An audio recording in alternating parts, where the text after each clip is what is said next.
안녕하십니까. 2023년 11월 17일 최병욱의 팩트 시작하겠습니다. 자, 지금 국회에서 내년도 예산안을 심사 중이죠. 여야가 합의해서 처리하는 것이 원칙인데, 물론 뭐 합의가 안 되면 단독 의결하는 수도 있습니다. 그런데 이걸 포함해서 지금 이재명 대표의 민주당은 윤석열이라는 이름 석자가 들어간 거의 모든 것을 마비시키려 하는 시도가 벌어지고 있습니다. 우선 예산 부분을 한번 생각해 보시죠.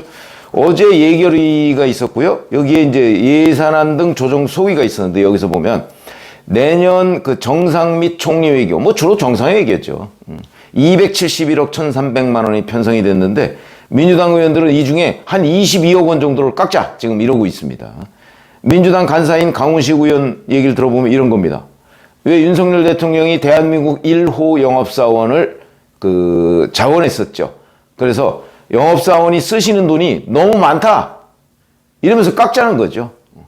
이 얘기는 결국 무슨 얘기냐면 해외 순방 비용을 깎자 이겁니다. 해외 순방 못 가게. 자, 그러면 윤석열 대통령이 뭐 무슨 외국에 가서 문재인 전 대통령처럼 혼밥을 하기를 했습니까? 아니면 뭐 해외 무슨 뭐 물론 MOU긴 하지만 투자 유치 뭐 이런 거를 더 적게 했습니까? 훨씬 더 많이 했기 때문에 이른바 영업비용이 많이 들어가는 건 당연한 거죠. 그걸 깎자고 나오는 겁니다.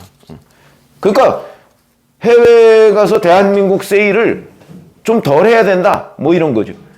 그러니까 정상 외교를 줄이려고 많이 못하게 방해하는 셈이다. 이렇게 충분히 얘기를 할 수가 있는 대목이고, 그 다음에 또 환경노동위원회, 여기도 이제 위원장이 민주당 박정 의원이죠. 어제 민주당 단독으로 청년 예산을 또 깎았습니다. 청년 2일 경험사업은 단기간 기업 탐방으로 일자리에 전혀 도움이 되지 않는 사업인데 최근 수십 배씩 예산이 올랐다면서 진성준 환노위 예산소위 위원장이 이걸 깎았고, 민주당 단독으로 해당 예산 전액 2,382억 원을 삭감을 했습니다. 그러니까 국민의힘이 퇴장을 했고요. 무력하죠. 자, 뿐만 아니고 민주당이 그동안 뭐 정치 편향 인사다 뭐 이렇게 얘기해온 김문수 경산의회 위원장이 이끄는 경산의회 운영 예산, 이것도 2억 3,900만 원 전부 다 깎았습니다. 그럼 앞으로 경산의회는 차 한 잔도 제대로 못 사 먹는, 일하지 말라, 일을 못하게 하는 거죠. 행정안전위원회, 정부 안에서 빠진 이재명 대표가 계속 강조해온 지역화폐. 아니, 우리나라 같은 조그만 나라에서 중앙화폐가 있는데 왜 또 지역화폐를 굳이 만들어야 되느냐. 이거를 다시 지금 민주당 주도로 해서 7천억 원을 증액을 했습니다. 당연히 국민의힘은 또 퇴장하고요. 과학기술정통위원회에서도 R&D 예산 이 부분을 이제 구조조정을 한다고 윤석열 대통령이 얘기를 했는데, 이거 8천억 원가량을 또 증가시켰고요. 검찰 특수활동비 삭감, 이것도 지금 계속 추진 중입니다.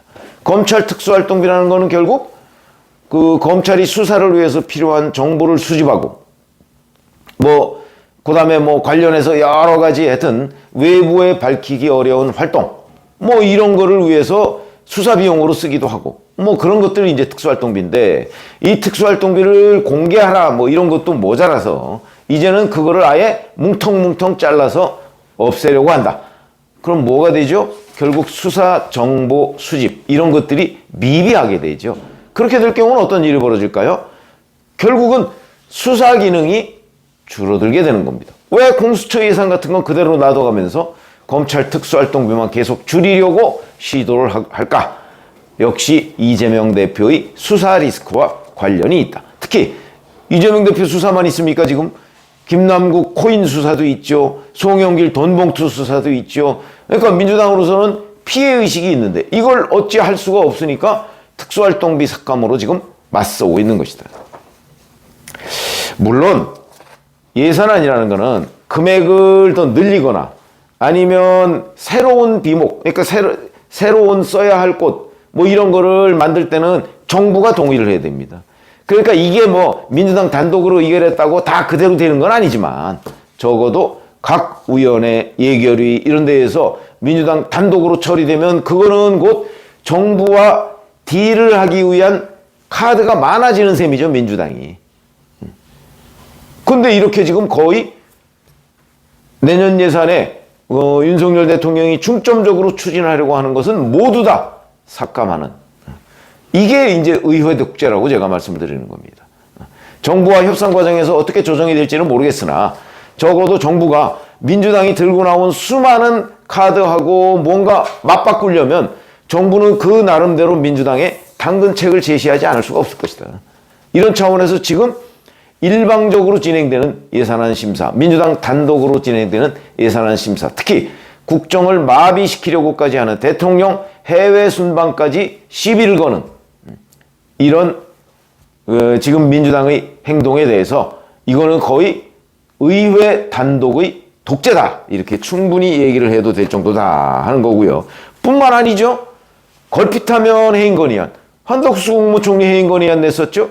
이상민 행정안전부 장관 탄핵안 통과시켜서 헌법재판소에 가서 전원일치 기각을 당한 적이 있죠. 지금 또 추진하고 있는 게 있습니다.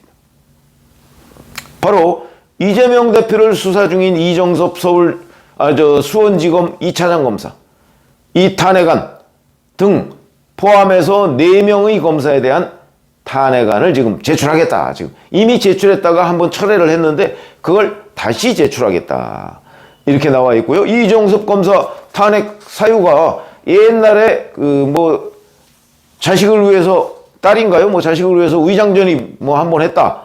그거하고 나머지는 골프장 부킹 이런 건데, 골프장 부킹이나 이런 건 본인이 우선 다 부인을 했고요. 설령 그게 있었다고 할지라도 골프장 부킹 부탁 몇 번 하고 과거에 위장전입 있었다고 해서 그게 탄핵 사유가 되느냐. 혹시 징계 사유는 될지 모르겠으나 탄핵 사유라는 거는, 탄핵이라는 거는 징계, 수사 이런 걸로도 도저히 제재할 수 없는 아주 중대한 범죄가 있을 때 탄핵할 수 있는 겁니다. 그래서 우리나라 역대 검사들 중에 아마 제 기억에는 탄핵된 검사가 한 명도 없는 걸로 알고 있습니다. 왜 그랬을까요? 웬만한 거는 수사나 아니면 검찰 징계, 판사도 마찬가지입니다. 그런 거로 해결이 될 수 있습니다. 그러니까 그런 절차로도 도저히 더 응징을 해야 되겠다라고 할 때 써먹는 카드가 탄핵인데, 그러니까 최후의 수단이라는 거죠. 근데 민주당은 그거를 최후가 아니고 첫 번째 수단으로 남발하고 있다. 이거는 결국 이 검사들의 활동을 막기 위한 거다. 왜? 이재명 대표의 수사 리스크 방어를 위해서. 이동관 방송통신위원장 탄핵안, 이것도 똑같습니다. 한번 냈다가 철회하고 지금 다시 낸다는 거 아니겠습니까? 이것도 명목은 방송장악이지만 저는 방송장악적인 요소가 일부 있다고 봅니다. 문재인 정부 때 방송장악 안 했습니까? 자기네들은 방송장악 마음껏 해놓고 지금 이동관 방송통신위원장을 비롯한 윤석열 정부에서 이걸 기울어졌던 방송 환경을 좀 정상화하겠다고 하니까 이제 방송통신위원장을 탄핵하겠다. 지금 이렇게 나오고 있는 거죠. 뿐만 아니죠. 한동훈 탄핵 카드. 벌써 몇 달 전부터. 몇 달 전이 아니죠. 사실은 한동훈 장관이 임명된 직후부터 지금까지 걸핏하면 꺼내드는 게 법무부 장관 탄핵입니다. 왜? 이재명 대표 수사에 위협을 주기 위한 것 아닌가요? 자기네들은 걸핏하면 검찰 독재를 얘기하고 있습니다. 그러면서 실질적으로는 의회의 압도적 다수 의석을 활용을 해서, 악용해서, 그래서 윤석열 정부의 곳곳에 기능을 마비시키려는 시도를 하고 있다. 저는 이렇게 보고요.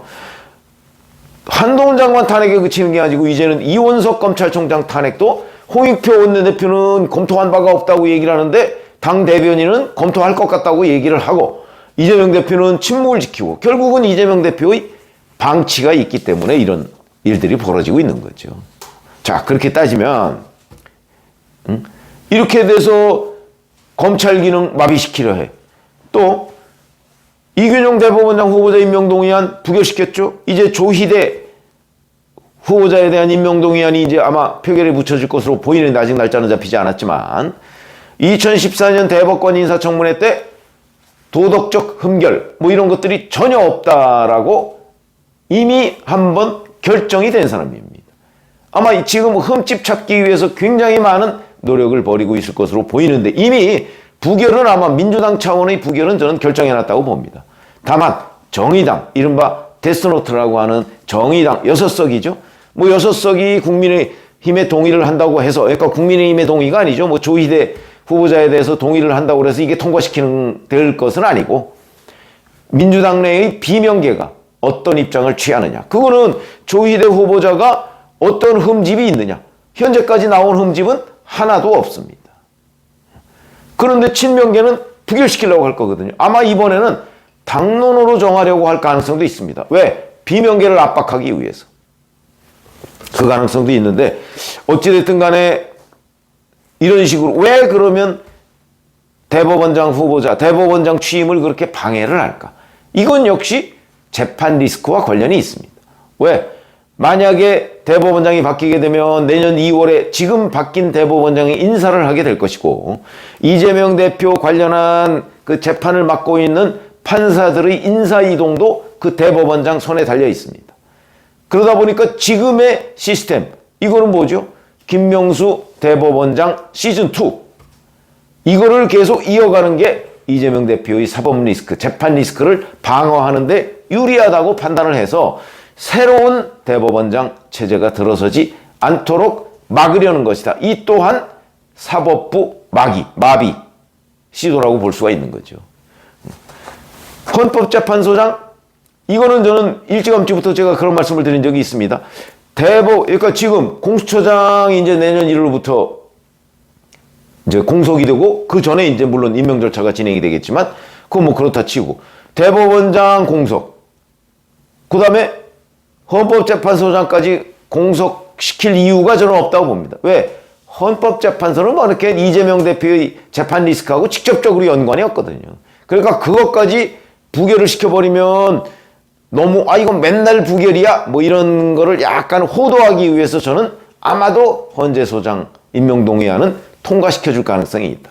우리가 다 그런 건 아니야. 뭐 그때 뭐 정말 우리는 바른 판단을 하는 거야 라는 걸 국민들한테 보여주기 위해서 그거는 슬쩍 통과시켜주고 정작 이재명 대표한테 가장 중요한 거는 대법원장이죠. 판사 인사. 이 부분은 아마 끝까지 물고 늘어질 가능성이 있다. 그런 가운데 총선을 치러야 되는 거죠. 저는 그렇게 봅니다. 자, 그러면 이게 뭐냐면 윤석열이라는 세 글자만 들어가면 뭐든지 다 마비입니다. 국정 마비 시도죠. 그래서 저는 어떤 느낌이 드냐면 조국 사태 때 민주당이 조국 사태의 한복판에서 자, 이것이 앞으로 정권 교체를 초래할 것이다 라는 부분을 잘 몰랐습니다. 그냥 밀어붙였죠. 강경파들 그 요구를 받아들여서. 저는 지금이 그때와 유사하다. 걸핏하면 탄핵, 걸핏하면 국정 마비, 이제는 윤석열 대통령 해외 순방까지 시비를 거는 이런 폭주를 계속하고 있는데 이게 중도표를 얼마나 달아나게 하는지 자기들은 잘 모르는 거죠. 그래서 이 사람들이 조국 사태 때와 똑같은 중병에 걸렸구나. 그래서 나중에 투표를 딱 해보면 아마 그때는 깨닫게 될 가능성이 대단히 높다. 그런 점에서 본다면 지금 하고 있는 이재명 대표의 민주당의 행동은 곧 의회 독재. 이 사람들은 계속 검찰 독재라고 얘기를 하는데 이재명 대표가 하고 있는 것은 의회 독재다. 이렇게 말씀을 드릴 수가 있겠습니다. 이 의회 독재에 대한 국민의 심판. 아마 결국은 총선에서 내리겠죠. 총선에서 받게 될 것이다. 물론 상대적이죠. 국민의힘 혁신위 활동이 실패하면 또 이제 서로 비호감 선거가 되는 거죠. 그런데 만약에 혁신위 활동이 성공하면 국민의힘은 호감 선거가 되는 거고 이재명 대표는 비호감 선거를 치러야 하는 것이기 때문에 그 경우에 승패는 명확히 갈릴 것이다. 그거는 이제 결국 국민의힘 상황도 우리가 함께 지켜보고 이 총선의 어떤 득표, 뭐 제1당이 누가 되느냐, 뭐 이런 것들을 판단해야 될 것이다. 이렇게 생각합니다. 고맙습니다.